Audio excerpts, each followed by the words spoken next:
You're 12 years old, living in Karina village, eastern Sierra Leone, 1996. Your father grows rice and cassava.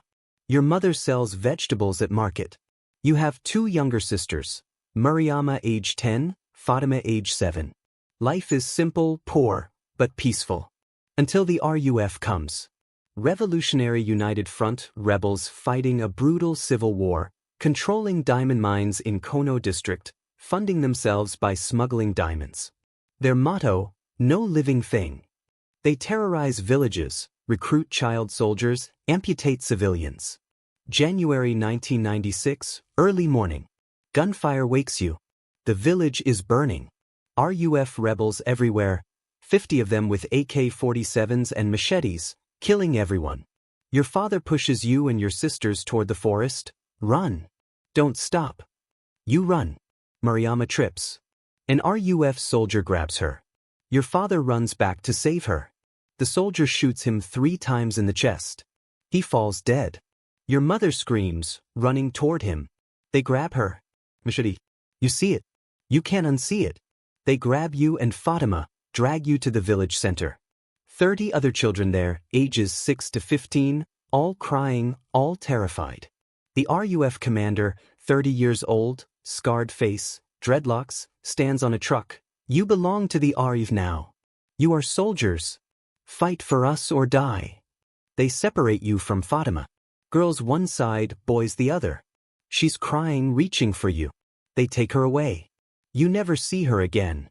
Girls are used differently, forced marriages, with commanders, sex slaves. She was 7 years old.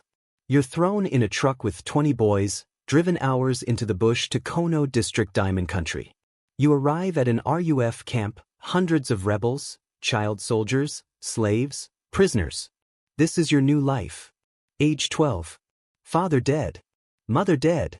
Sisters gone. You're a prisoner of the RUF. No escape. Age 12 to 14, 1996 to 1998. The RUF uses small boy units. Child soldiers easier to control, more ruthless, expendable. You're given an AK-47 too heavy to carry properly. They inject you with cocaine mixed with gunpowder, called brown, makes you fearless, aggressive, compliant.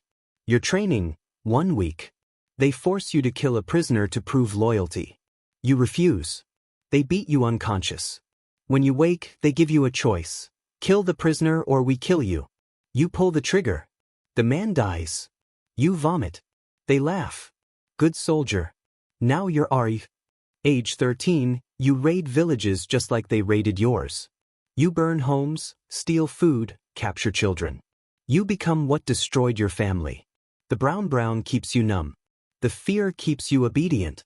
You kill 6 people in 2 years, farmers, villagers, civilians. You're 14 years old and a mass murderer. At night when the drugs wear off, you think about Fatima. Is she alive? Where is she? Does she remember you? You promise yourself, if you survive this war, you'll find her. But survival seems impossible.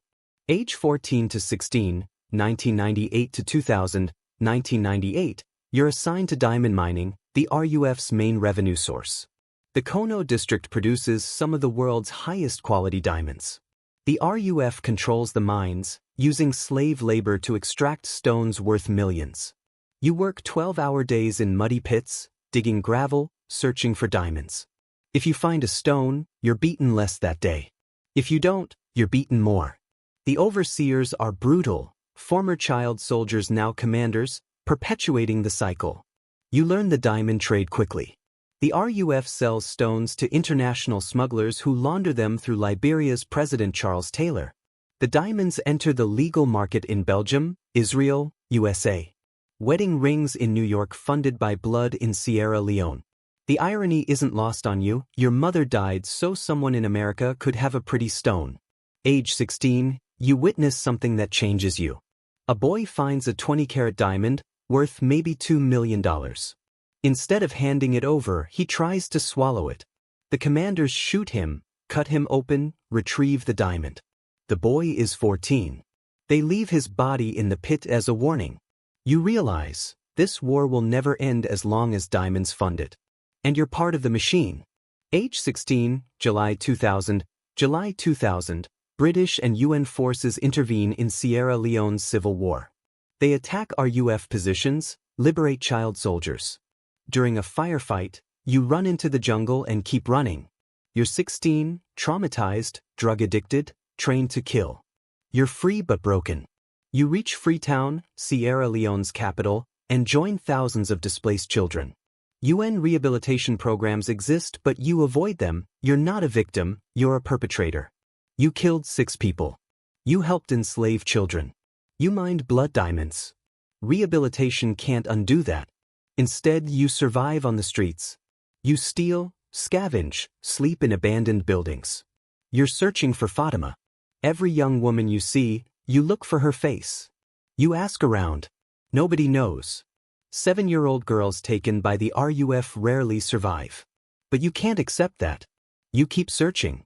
Age 17 to 20, 2001 to 2004, 2001, the Civil War officially ends.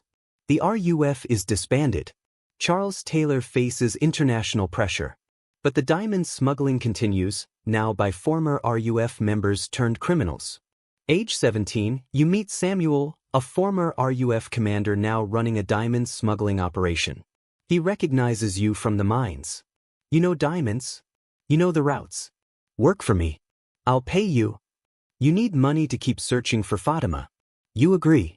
Your job, transport rough diamonds from illegal mines to Liberia, where they're sold to international buyers and laundered into the legal market. You make $500 per trip, a fortune in post-war Sierra Leone. Within a year, you're making $2,000 monthly. The moral contradiction destroys you internally.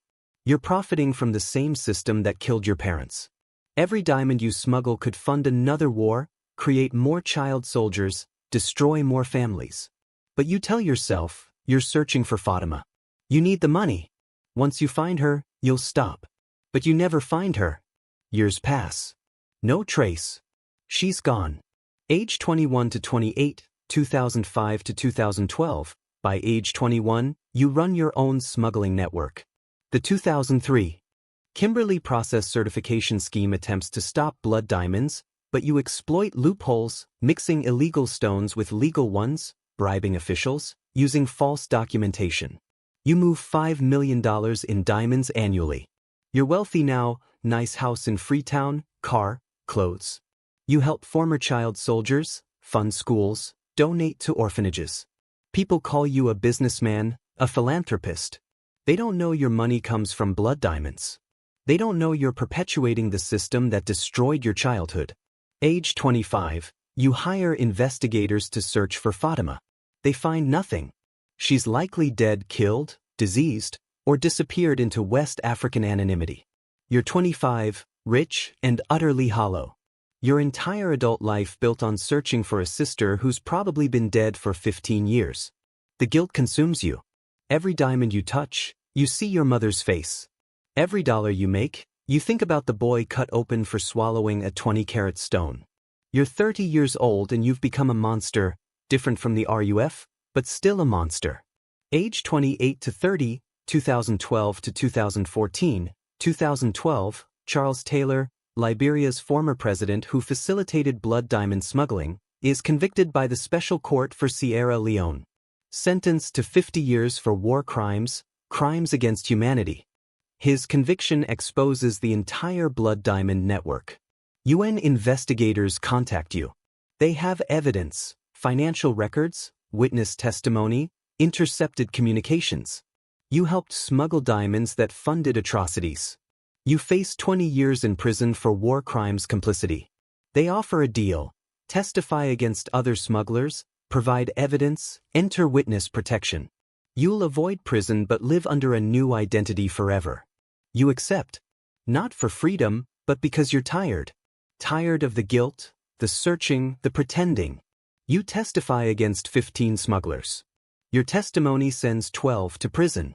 You're branded a traitor, a rat. The remaining smugglers put a $100,000 bounty on your life. Age 30 to 40, 2014 to 2024, 2014, you enter witness protection. New identity, David Kamara. New country, South Africa, Cape Town. The UN gives you $15,000 to start over. You work construction, then security, then warehouse management. You're alive but erased. You tried one more time to find Fatima before entering protection. Hired the best investigators, offered rewards, searched everywhere. Nothing. She's gone. Either dead or living under a different name, unreachable, unknowing. You'll never know what happened to your 7-year-old sister who reached for you as they dragged her away. Present day 2024. You're 40 years old. Living in Cape Town under a false name. Working a warehouse job earning $800 monthly. You have no family, no friends who know your real past, no connection to Sierra Leone. You think about your life every day. Age 12, RUF raiders killed your parents, took your sisters. You became a child soldier, killed 6 people, mined diamonds. You escaped, became a smuggler, profited from blood diamonds for 15 years. You helped perpetuate the system that destroyed you. The ultimate irony. You spent 20 years searching for Fatima using money made from blood diamonds, the same diamonds that funded the war that took her. You became rich off the system that made you an orphan. Every stone you touched was stained with blood like your family's blood. You profited from your own tragedy. Charles Taylor got 50 years in prison. You got witness protection and a fake name. But you're in prison too, a prison of guilt, grief, and unanswered questions. Where is Fatima? Did she survive? Is she alive somewhere also searching for you? Or did she die at 7, another nameless victim of a war funded by diamonds people wear on their fingers? You're 40 years old. Half your life spent as a victim, half as a perpetrator. The RUF made you a killer. The diamond trade made you complicit. The war crimes trial made you a witness. But none of it brought Fatima back. None of it undid the violence. None of it cleaned the blood from the diamonds. This is blood diamond smuggling. Not Leonardo DiCaprio adventure. Not treasure hunt.